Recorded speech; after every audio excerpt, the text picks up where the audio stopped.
পীযূষ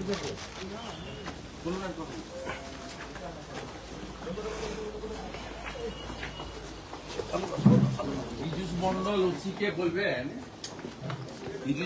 ওসিকে বলবেন যে শুভেন্দু অধিকারী এসেছিল বিজেপির প্রার্থী নন্দীগ্রাম ভবানীপুরের এবং বিরোধী দলের।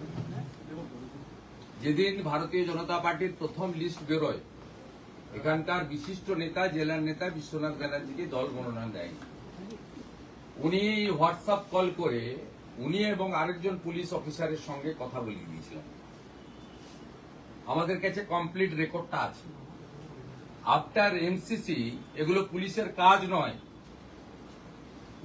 কাজ নয়, আইপ্যাকের সঙ্গে কথা বলে এগুলো করা। এই সেম অভিযোগ তমলুকের এসডিপিও নন্দীগ্রামের আইসির বিরুদ্ধে আছে। আমি সতর্ক করে দিয়ে গেলাম। আপনি বলবেন আমার কাছে বিশ্বনাথ ব্যানার্জি সব রেকর্ডিং করে আমাকে দিয়েছে। বিশ্বনাথ ব্যানার্জির বাড়ি থেকে আসছি। এটা পুলিশের কাজ নয়। বেতন তৃণমূল দেয় না, ট্যাক্সের টাকায় বেতন পান। অশোক স্তম্ভ লাগানো আছে। বিএনএস অনুযায়ী, ইলেকশন কমিশনের গাইডলাইন অনুযায়ী কাজ করতে বলবেন। উনি নিজে থাকলে আমি বলে যেতাম। আমি অন রেকর্ড সিসিটিভির সামনে ডিউটি অফিসারকে খুব পোলাইটলি এবং জেন্টলি বলে গেলাম, এটা পুলিশের কাজ নয়। পার্টি অফিস বানাবেন পরে, 4 তারিখের পরে, তার আগে না।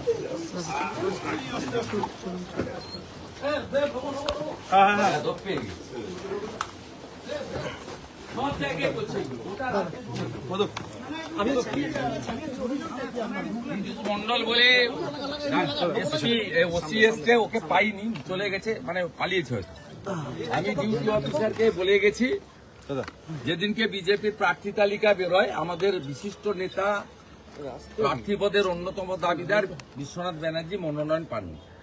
তাকে ফোন করে পলিটিক্যাল কথা বলেছে যে তৃণমূলে যোগদান করুন, এবং উনি তো কথা বলেছেন, আরো কনফারেন্স করে আরেকজন পুলিশ অফিসারের সঙ্গে কথা বলিয়ে দিয়েছেন, সিনিয়র পুলিশ অফিসার। আমি নামটা আজকে বলছি না, দরকারের নামটা পরে বলে দেবো। আমার কাছে কমপ্লিট রেকর্ড রয়েছে। এই একই কাজ গত পরশুদিন দুপুরে এসডিপিও তমলুক করেছে, তার চেম্বারে সিসিটিভি ফুটেজ আছে। কিছু বিজেপির লোককে ডেকে বলেছে নির্দল প্রার্থী দিন। আপনারা জানেন ওখানে তৃণমূলের মিছিলে গেছিল ওই মীর কাজী বলে একজন সিভিক ভলেন্টিয়ার্স, ডিমোরালাইজ হয়েছে বিজেপির কমপ্লেনে। সিভিক ভলেন্টিয়ার্সদেরও বলছি এতদিন যা করেছেন ইলেকশন পিরিয়ডও করবেন না। নন্দীগ্রামে একজন সিভিক ভলেন্টিয়ার, আমরা কমপ্লেন করেছিলাম ভিডিও ফুটেজ দিয়ে, তাকে ডিমোরালাইজ করেছে, মানে as per norms and records ডকুমেন্টের উপরে। পুলিশ কমপ্লিটলি নিরপেক্ষ হয়ে যান। বেতন সরকার দেয়, বেতন কিন্তু পিসিও দেয় না, তৃণমূলে দেয় না, আইপ্যাকও দেয় না। কেউ বাঁচাতে পারবে না। আমরা এবারের নির্বাচন অন্যভাবে করব, পরিষ্কার করতে। আমাদের লোকদের সব করতে পারবেন না। মহিষাদল থানার ওসি বিরুদ্ধে কি নির্বাচন কমিশন অভিযোগ করবেন? অভিযোগ না, আজকে বলে গেলাম, সতর্ককরণ করে গেলাম। এরপরে করলে নিশ্চয়ই করব। Election commission will take appropriate action. অন্যরকম যেমন নন্দীগ্রামে সিভিক তার এগেনস্টে অ্যাকশন নিয়েছে, একজন সিভিককে ডিমোরালাইজ করেছে। আমাদের ডকুমেন্টে তিনি তৃণমূলের প্রার্থীর মিছিলে স্লোগান দিচ্ছেন, পারেন না দিন। হোম ডিপার্টমেন্ট থেকে বেতন দেয় 10,000 পাক আর 9,000 পাক যাই পাক, হোম ডিপার্টমেন্টের সঙ্গে পুলিশদের রিলেটেড। এগুলো সব ভদ্র হয়ে যান, নইলে। আপনি বলছেন অন্যরকম নির্বাচন, মানে অন্যরকম অন্যরকম আইন মানতে বাধ্য করব, যা দরকার তাই করব। ইলেকশন কমিশনকে বাধ্য করাবো এমসিসি অনুযায়ী কাজ করতে, পুলিশকে বাধ্য করাবো নিরপেক্ষ হতে। এগুলো পার্টি অফিস নয়। নীল সাদা রং লাগিয়ে দেওয়া মানে পার্টি অফিস নয়, জনগণের জায়গা। একবারে এই মুহূর্তে দেখা যায় বিরোধী দলনেতা মহিষাদল থানায় আসার পর কিন্তু তিনি কিন্তু উপস্থিত ছিলেন না, কিন্তু যারা থানায়। দর্শক দেখলেন মহিষাদল থানা, সেখানে আজকে গিয়েছিলেন শুভেন্দু অধিকারী। থানার অন্দরে ঢোকেন যিনি অফিসার ইনচার্জ, তার সঙ্গে সাক্ষাৎ করতে যান, কিন্তু ছিলেন না। যিনি ডিউটি অফিসার ছিলেন তার সঙ্গেই কথা বলেন ভিতরে ঢুকে, সতর্ক করে দিয়ে এসছেন। এবং যেটা উনি বললেন যে সব ভদ্র হয়ে যান, সব ভদ্র হয়ে যান, না হলে কিন্তু মুশকিল আছে, সব ভদ্র হয়ে যান। ইতিমধ্যেই লোকালি একজন সিভিক, তিনি নাকি টিএমসির মিছিলে স্লোগান দিচ্ছিলেন, তার বিরুদ্ধে ব্যবস্থা হয়েছে। আবার নাকি এই সব চলছে। থানা থেকে ফোন করে বলা হচ্ছে টিকিট পাননি, টিএমসিতে চলে আসুন, টিকিট পাননি, নির্দল হয়ে দাঁড়িয়ে যান। থানা থেকে ফোন করে হোয়াটসঅ্যাপে, বা ভাবছেন যে রেকর্ড হবে না করা, কিন্তু হয়েছে অন্য দিক থেকে। নন্দীগ্রাম বা পূর্ব মেদিনীপুর যে এলাকা, ওখানকার মানুষ কিন্তু ভীষণ চালাক। দেখেছেন তো, মানে শুনেছেন তো, নন্দীগ্রামের প্রলয় পাল, তাকে টিএমসি সুপ্রিমো গত ভোটে ফোন করেছিলেন, ভেবেছিলেন যে চুপি চুপি মানে ব্যাপারটা মিটে যাবে। প্রলয় পাল সেই কল রেকর্ডটাকে প্রকাশ্যে নিয়ে চলে এসেছিলেন। কীভাবে তাকে ভাঙানোর চেষ্টা হচ্ছিল ভোটের মুখে শুভেন্দুর বিরুদ্ধে। সেখানেও মানে রেকর্ডিং কিছু একটা হয়েছে, শুভেন্দু খবর পেয়েছেন, সোজা চলে গেছেন থানাতে। কি ভেবেছেন এটা কি party office? Party office? TMC থেকে বেতন হয় নাকি এখানে? টিএমসি বেতন দেয় না সরকার জনগণের টাকাতে বেতনটা হয়? যা করেছেন, এখন ভদ্র হয়ে যান, এইসব করবেন না, এইসব করবেন না। শুধু মহিষাদল থানা না, আরও সব অনেক জায়গা থেকে পুলিশের লোকজনদেরকে দিয়ে এইরকম পার্টিবাজি করানো হচ্ছে, পার্টিবাজি করানো হচ্ছে। দুটো বিষয়, একটা হচ্ছে যে তার মানে টিএমসি কতটা দেউলিয়া যে ওদের নেতৃত্ব বলে কিছু নেই। যদি কাউকে দলে আনারও কোনো প্রয়োজন মনে করে দল, তো তার জন্য তো দলের যারা আছেন নেতা, তাদের মাধ্যমে তো করতে পারেন। মানে সেরকম লোক কি নেই, সেরকম গ্রহণযোগ্য বা তার গ্রহণযোগ্যতা আছে যাদেরকে দিয়ে বলানো যাবে, তার মানে সেরকম লোক নেই। পুলিশ নির্ভর হতে হচ্ছে, মানে ওনাদের কথা কেউ শুনবেন না, সেই জন্য পুলিশকে দিয়ে বলাও। তাহলে পুলিশ যেহেতু একটা অন্য ভয় হয়তো থাকবে, বা ভয় দেখানোরও হয়তো চেষ্টা হচ্ছে, এটাও হতে পারে। অনেকের বিরুদ্ধে হয়তো মামলা টামলা আছে, হয়তো সেই ভয়ও দেখানো হচ্ছে। যেটা শুনলাম যে পুলিশকে দিয়ে ফোন করানো হচ্ছে, পুলিশ ওসি বা যারা অফিসার তারা ফোন করছেন। ফোন কি আর শুধু এমনি এমনি করছেন? আমার মনে হয় অনেক ক্ষেত্রে ভয়ও দেখাচ্ছেন, কেস টেস যদি কারো থাকে, মামলা টামলা আগে থেকে। তো তার মানে দলের কোনো নেই, দলের কোনো সংগঠন নেই। সংগঠন হচ্ছে থানা ভিত্তিক, থানার অফিসারদেরকে দিয়ে ফোন করানো হচ্ছে, লোক ভাঙানোর চেষ্টা হচ্ছে। এটা তো পুলিশের কাজ না, এর জন্য তো সরকার টাকা দেয় না, আর টাকাটা তো টিএমসি দেয় না, সরকারের টাকা। তো তাহলে এই কাজটা কেন করবেন? তো খবর পেয়ে শুভেন্দু অধিকারী জানেন, উনি তো চুপ থাকার লোক না, খবর পেয়েছেন, সোজা চলে গেছেন মহিষাদল। কালকে দেখেছেন ভবানীপুর এলাকাতে কি করেছেন, ভবানীপুর থানাতে ঢুকেছিলেন। এখন মহিষাদল ওনার জেলা, সেখানেও যেই খবর পেয়েছেন চলে গেছেন, গিয়ে একবার থানায় ঢুকে উনি চেয়েছিলেন যে যিনি ছিলেন, যিনি কথা বলেছেন, পীযূষ মণ্ডল নাকি টাইটেল, তার সঙ্গে ডিরেক্টলি কথা বলার। উনি হয়তো পালিয়েছেন, খবর পেয়েছেন শুভেন্দু আসছেন, কেটে পড়েছেন, নাকি পাশের কোনো রুমেতে আছেন বা বাথরুমে ঢুকে রয়েছেন কিনা কে জানে। তো যাই হোক দর্শক, এটা হচ্ছে একটা ব্যাপার।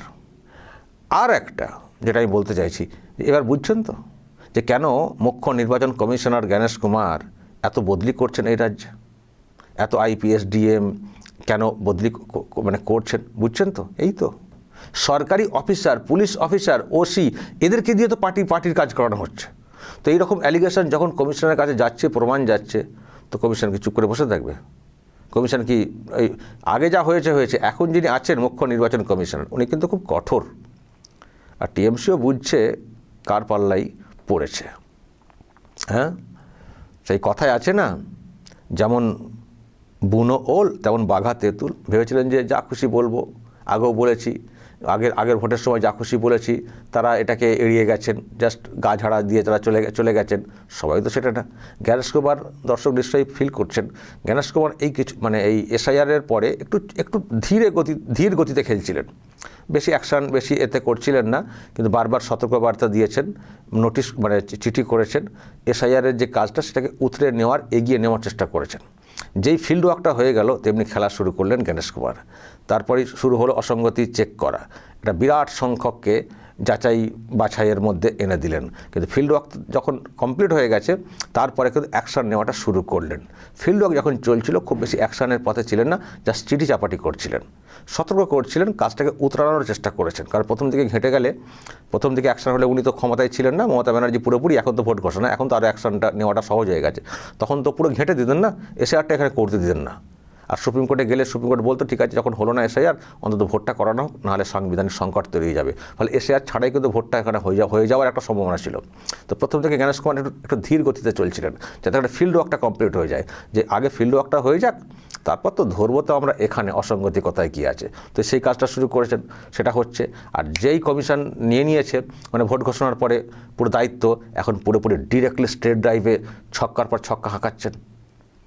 আর ওনাকে ব্যক্তিগতভাবে দাগতে গিয়ে আজকে ওনারা বুঝছেন যে কাকে দাগতে গেলাম, এখন তো পুরো আমাদের দিকে কড়া নজর দিয়ে তাকিয়ে রয়েছেন জ্ঞানেশ কুমার।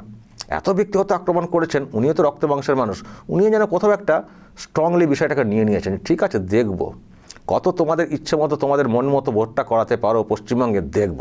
আমিও কমিশন, আমিও কমিশনার, আমাদেরও পাওয়ার আছে, আমাদেরও অনেক কিছু ব্যবস্থা নেওয়ার স্কোপ আছে। আমরাও দেখব যে কতটা কি করতে পারি। মানে স্বচ্ছ ভোটের নিরিখে উনি এই না যে কাউকে জিতিয়ে দেওয়ার জন্য করছেন, ওনার যেটা উদ্দেশ্য সেটা হচ্ছে স্বচ্ছ নির্বাচন হবে। শাসক যেভাবে ভোটটা করাতো সেইভাবে করতে দেবো না। ফলে যেখানে অভিযোগ পাচ্ছেন, ডিএম হন, এসপি হন এবং থানা লেভেলে হন, এমনকি সিভিক ভলেন্টিয়ার, কাউকে কিন্তু ছাড়ছেন না। তো শুভেন্দু অধিকারী বললেন আজকে সতর্ক